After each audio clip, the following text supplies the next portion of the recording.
eu, meu filho, minha filha, à minha disposição, para estar ajudando esses que aceitaram Jesus. E agora nós vamos fazer isso também. Sim.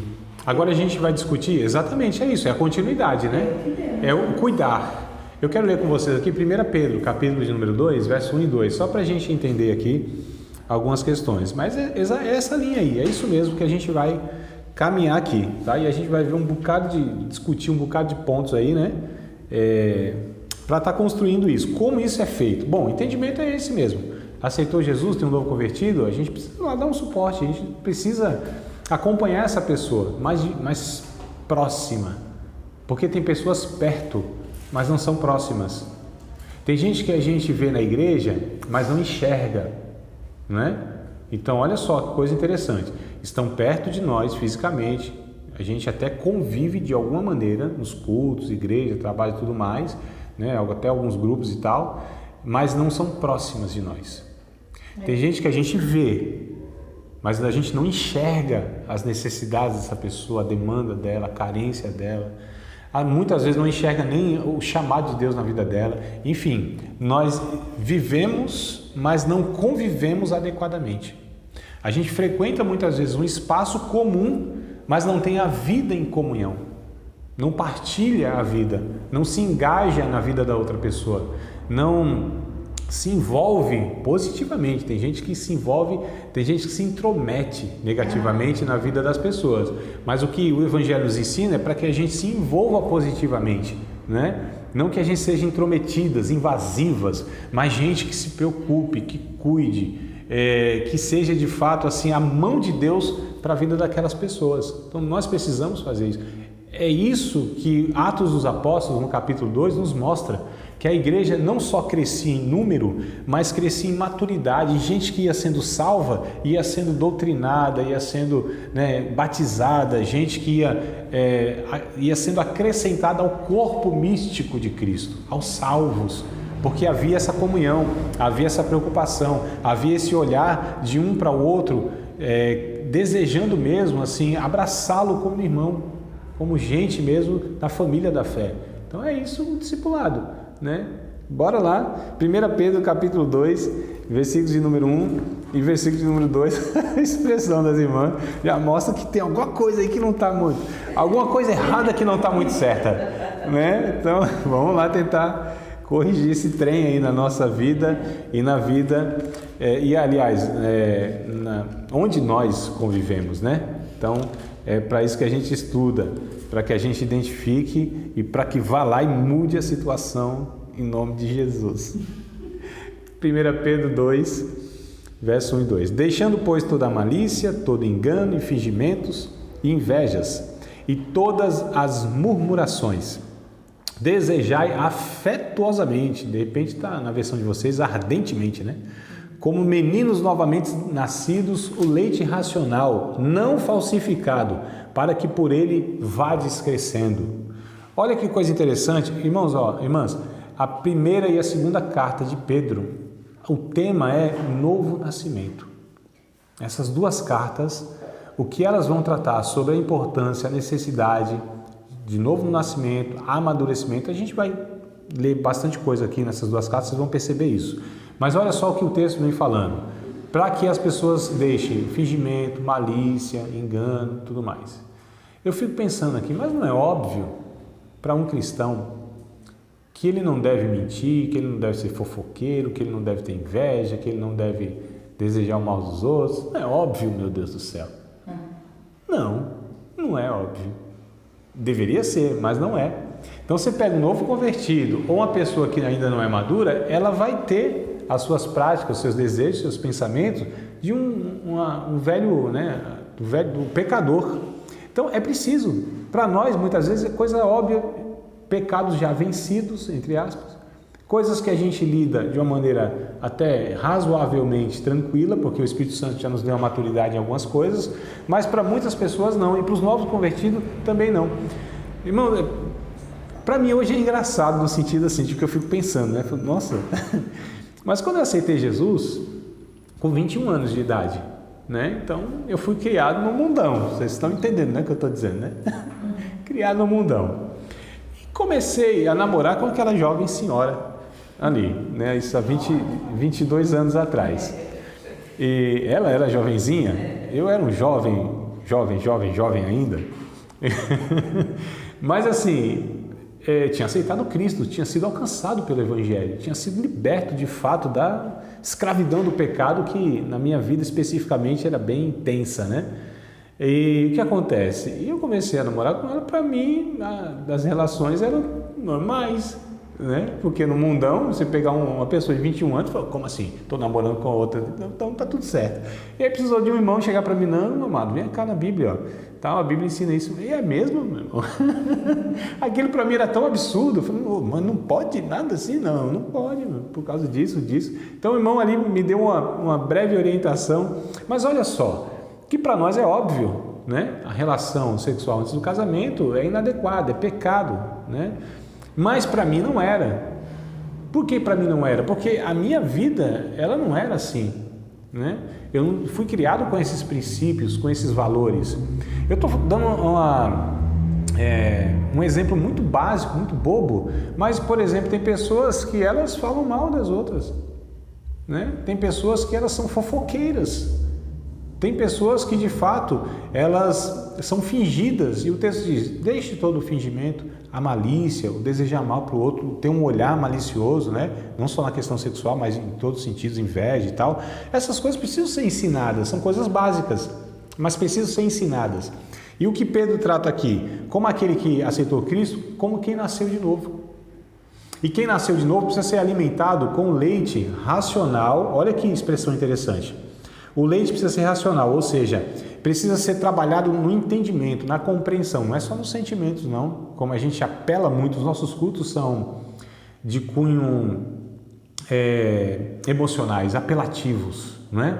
Desde as músicas às mensagens, e as mensagens com as músicas, estão entendendo, né? Porque parece que tem que ter todo um ambiente, né, que você leve as pessoas a estarem emocionalmente expostas, fragilizadas, e pouca coisa é trabalhada no entendimento, na compreensão, no raciocínio. Mas Pedro diz, o leite tem que ser racional e não falsificado, para que por esse leite racional e verdadeiro as pessoas possam ir crescendo em Cristo. Então olha a importância do novo convertido e do discipulado. Faz com que as pessoas cresçam em Cristo, amadureçam em Cristo, aprendam de fato essas coisas que são básicas, mas são coisas que precisam ser ensinadas. Quantos crentes aí que tem 10, 20 anos na igreja são fofoqueiros ainda? Não pode ver uma coisa que é o chamado leve trás e tal. Por isso que a maioria das vezes você faz um discipulado com uma pessoa, você levando, ao decorrer do discipulado, você levando, a pessoa vai acabar se abrindo. Sim. A vida dela contigo. A intimidade. E se você não tiver um preparamento, vamos se colocar, mental, você acaba passando aquilo que você escuta da pessoa para frente, e aquilo ali só apenas um exemplo. Aí a pessoa descobre, falou aquilo para você, que foi só para você, e você passou para frente. Sim. E aquela pessoa acaba esfriando, que poderia estar amadurecendo espiritualmente, acaba retrocedendo porque muitas das vezes você não guardou aquilo que era pessoal. Agora, olha que coisa interessante. Uma pessoa que vai discipular outra, ela precisa ser madura. Isso aí. Né? Então, como que a gente falou aqui no começo da nossa conversa, como que uma pessoa que não é discípulo pode discipular? E uma pessoa, porque a gente tem uma brincadeira que é assim, ninguém pode ser um bom ensinante se não é um bom aprendente. Né? Então, tem pessoas que querem ensinar, mas não estão dispostas a aprender. Então, fazem 22 anos que eu ensino a Bíblia. E faz 22 anos que eu aprendo a Bíblia. Eu falo quase que diariamente, mas também me preocupo em ouvir, através não só dos livros, mas através das pregações, das ministrações. Então, muitas pessoas que têm essa função, essa disposição de ensinar, de discipular, de aconselhar, muitas vezes esquecem que elas também são discípulos e precisam ser discipuladas também. Então, quem discipula precisa ser discipulado. Quem pastoreia precisa ser pastoreado. Quem que cuida daqueles que cuidam do povo de Deus? Quem são os pastores dos pastores? Quem é que ensina o professor? Não, sim, tem que ter. Não, nós temos que ter outros, né? Então, olha só, se eu cheguei nesse nível que ninguém me ensina mais, só Deus, então Já pensou que soberba que eu vou, né? Mas aí você foi conhecendo, né? Fez uma continuidade. Não, Você mas... se interessou em estudar, em se aprofundar. Não, sim, mas o que eu estou tentando dizer é o seguinte: aquele que discipula também precisa ser discipulado, porque o discipulado ele não tem fim, entenderam? O discipulador precisa ser mais maduro do que o discipulado, né? Só que o discipulador precisa entender que também precisa ser discipulado, ensinado. Nós sempre seremos pessoas que dependeremos umas das outras. Eu sempre vou ter coisas na minha vida que precisam ser trabalhadas, aperfeiçoadas, amadurecidas, né? Eu preciso, no mínimo, ser maduro naquilo que ensino. Por exemplo, a questão, eu não posso ser uma pessoa que discipula, que aconselha, se quando eu ouço segredos, intimidade de uma pessoa, eu não consigo guardar aquilo para mim. Então essa pessoa, ela é inadequada, é inapta.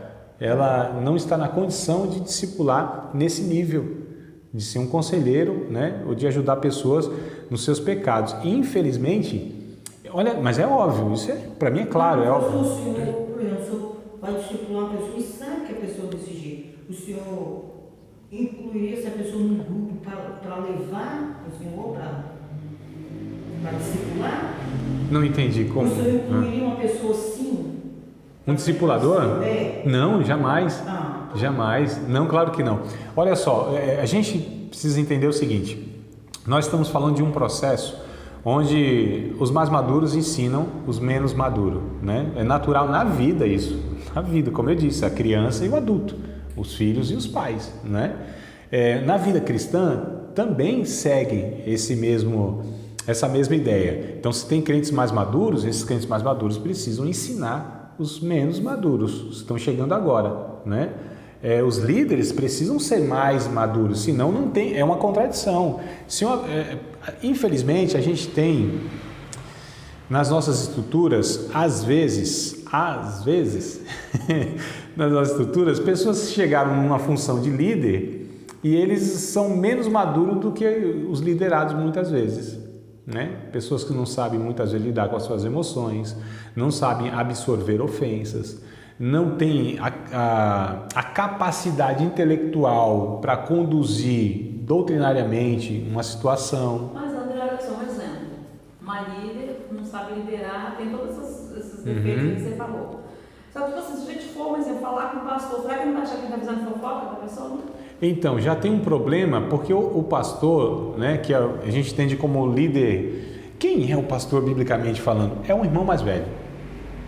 É tão simples isso, que chega a ser absurdo nessa proposta que nós temos, que parece que é um cara superior, né? Mas vamos na ideia bíblica, que é, quem é o pastor? É um irmão mais velho, um irmão mais maduro, né? Então, basicamente é isso aí que a Bíblia ensina. Esse pastor, ele deve ser, sendo o irmão mais duro, ele precisa ter esse olhar e ele precisa identificar. Porque ele, como líder mais maduro, se não conseguiu identificar um líder na sua imaturidade, então o erro é dele, não é do outro. Eu tive uma liderança na igreja, tive um ministério infantil, todas as professoras saíram, quase todas. E tipo assim, eu acredito que pelo menos a mim passou no perguntar porque ninguém saiu. Sim. Tipo assim, foi eu da líder, mas aí eu não tinha que procurar, saber? Sim.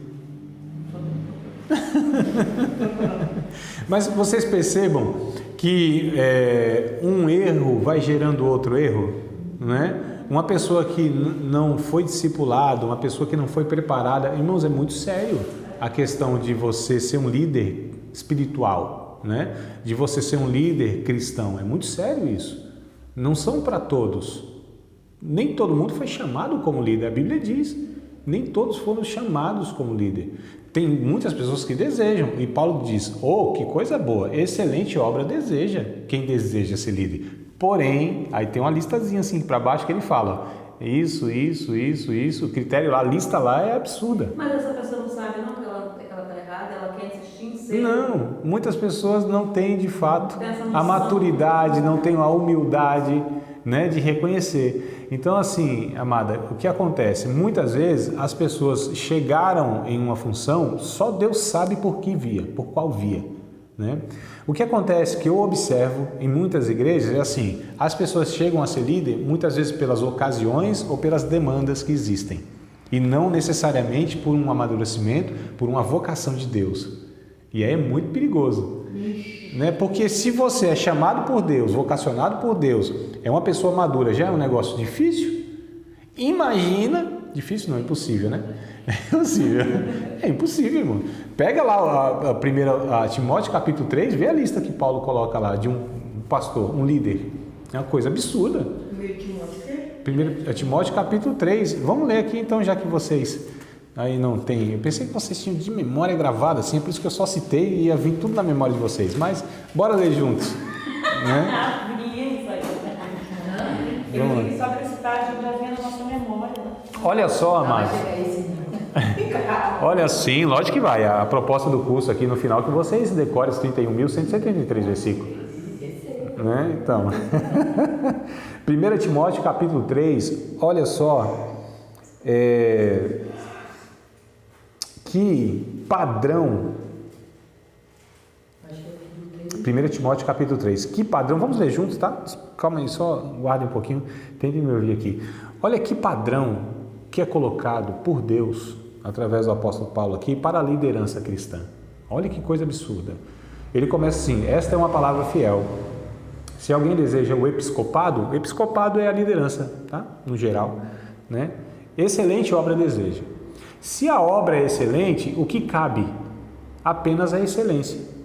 E o que é excelência? É o máximo que se pode atingir. Então não é assim como nós brasileiros costumamos fazer. Um jeitinho, vai, depois vamos ver o que dá, né? Tinha um pastor já falecido, ele dizia assim: tem gente que foi ungida por Deus, né? Ungida, e outros foram lambuzados pelo óleo. Se quem foi ungido, ou seja, capacitado por Deus, o negócio aqui não é fácil, imagina aquele que chegou por essas vias, né? Que Deus sabe como chegou lá. Então ele diz assim: tá, excelente obra deseja, você tem o desejo de ser líder, pastor, professor, pregador e tudo mais? Ótimo, coisa boa. O desejo é excelente, meu Deus do céu. Convém, dependendo da tradução, portanto, entretanto, pois que o bispo seja irrepreensível. Aqui já é um negócio assim que, nossa, o que é uma pessoa irrepreensível? É uma pessoa perfeita? Não. Mas que não tem nada nela que desabone a sua função, entendeu? Que a desqualifique. Não é uma pessoa que nunca vai ser corrigida em absolutamente nada, em grau nenhum, não é isso. Não tem como. Mas é uma pessoa que ela é respeitada, ela é tida de fato como líder. O líder não é a pessoa que é obedecida. Se ela precisa ser obedecida e ela reivindica a autoridade de ser obedecida, já está alguma coisa muito errada nisso aí. Vocês precisam me obedecer, vocês precisam me ouvir, vocês precisam não sei o quê, e já perdeu tudo. Ela vai ficar sozinha na igreja. Não, a questão é assim, que a pessoa, se ela precisa falar isso, ó, vocês não estão me obedecendo, vocês precisam me obedecer, é porque não é líder, porque o líder não é obedecido, é seguido. A gente vai ver aqui sobre o discipulado pelo exemplo, né? Não só pelo discurso, pelo ensino, pela instrução, mas pelo exemplo. A gente vai chegar lá. Pensei que ia falar isso hoje, mas não vai dar. Então, olha que coisa interessante, irrepreensível, né? Marido de uma mulher. Então, um padrão moral no matrimônio, tudo mais, enfim. São coisas aqui que a gente poderia discutir muita coisa e tal, mas só vou fazer a leitura, tá? Vigilante, sóbrio, honesto, hospitaleiro, apto para ensinar. Se um líder não é capaz de ensinar as doutrinas da Bíblia, ele está desqualificado. Né? Simples assim. Não dado ao vinho, não pode ser um cachaceiro que chapa o coco. Não espancador, não pode ser violento. Nem nas palavras e nem muito menos na questão física, tá? Impossível ser um líder, né? Se tem essa questão. Não cobiçoso, de torpe ganância, tem que ser pessoa humilde. Mas moderado, equilibrado, uma pessoa flexível. Não contencioso, não pode ser briguento. O que tem de líder briguento, o que tem de aquele que quer discipular, e ele tem mais uma postura de uma disposição de um cão do que de uma ovelha, de um cachorro, estou dizendo, né? O cachorro tem essa natureza, né? Filipenses lá, no capítulo 3, se não me falha a memória, Paulo diz que tem uns obreiros lá que são cães, briguentos, raivosos, aqueles que contendem mesmo, sabe? Então, ao servo do Senhor, 2 Timóteo capítulo 2, verso 24, não convém contender, antes ser manso, apto para ensinar, que é para ver se aqueles que resistem a Deus se arrependam. Então, quem é líder, quem é discipulador, quem é conselheiro, precisa ser uma pessoa mansa, controlada, não explosiva, né? Então, a gente vai vendo aí um perfil aí que é meio complicado. Então, não avarento, aquele ganancioso que quer o dinheiro de qualquer jeito, que governe bem a sua própria casa, tendo seus filhos em sujeição com toda a modéstia. Porque se alguém não sabe governar a sua própria casa, não terá cuidado, terá cuidado da casa de Deus? Não, né? Não neófito, essa palavra é novo convertido, tá? Então, quem discipula não pode ser um novo convertido, né? Tem que ser uma pessoa experiente. Um dia, um adolescente, numa escola bíblica que eu estava com os adolescentes, né? Teve um tempo que eu ensinei bastante os adolescentes, tentei ensinar pelo menos. E aí um adolescentezinho perguntou para mim assim: André, adolescente não pode ensinar? Eu ouvi, considerei a sua imaturidade da vida e disse: poder pode. Que os adolescentes hoje parece que tá um negócio doido, vem com um HD assim, né? Um conhecimento absurdo. Menino de 14, 15 anos conhece um bocado de coisa que a gente foi aprender depois dos 30. E olha lá, depois de uma faculdade, os meninos tá assustador. Eu disse: poder, capacidade de, né? De repente pode. E tal. Mas não terá condição de fazê-lo. Como assim? Não terá? Pode entender de tecnologia, pode ter conhecimento científico, só que não manja da vida, não tem maturidade nas relações. Não dá. Então, o neófito não pode ser, tá certo? Um líder, um discipulador e tudo mais. Então, não neófito por conta disso, ó. Para que, ensoberbecendo-se, não caia na condenação do diabo. Uma pessoa não experimentada por Deus, ela vai ser orgulhosa, ela vai achar que sabe mais, ela vai se ensoberbecer, né? Então, a pessoa que não é experimentada por Deus, humilhada, esmagada por Deus nas provações da vida cristã, quando chega uma função assim de destaque, nossa, só Deus, hein? Porque se torna um satanás, um cão. Não é? Mas não é o que o texto diz, amada? Não é? Que às vezes eu falo essas palavras assim meio chocantes, mas é o que o texto diz, ó. Não neófito, para que ensoberbecendo não caia na condenação do diabo. Qual foi a condenação do diabo? Que ele disse: eu sou maior do que Deus. Então essa questão, ninguém nem me discipula mais, só Deus. E Deus não discipula quando outras pessoas não o discipulam, porque Deus discipula a pessoa através de outras pessoas. Porque tem gente que é assim, acima de Deus, acima de mim, só a Trindade. Ela é a quarta pessoa da Trindade, né? Secretário, né? Se acha mesmo, Não é? É por isso que eu perguntei: quem são os pastores dos pastores? Quem é que ensina aquele que ensina? Então, olha só, ninguém é autossuficiente. A gente precisa entender que todos nós estamos num processo de aprendizado. Uns mais maduros, como eu disse, e outros menos maduros. E um ensina do outro. Exato. E quem ensina, irmãos, às vezes a gente fala isso e o aluno pensa que é uma falsa humildade nossa, né? Eu que ensino vocês, eu aprendo muito mais do que vocês. Pode ter certeza. Não é uma falsa humildade aqui minha, né? Não é assim uma conversa para... Até porque também para você ensinar, você busca o conhecimento, né? Aí eles vão aprendendo mais. Né? Vocês acham que eu estudo só 1 hora, 1 hora e 10, que é o que a gente tem de período de aula aqui?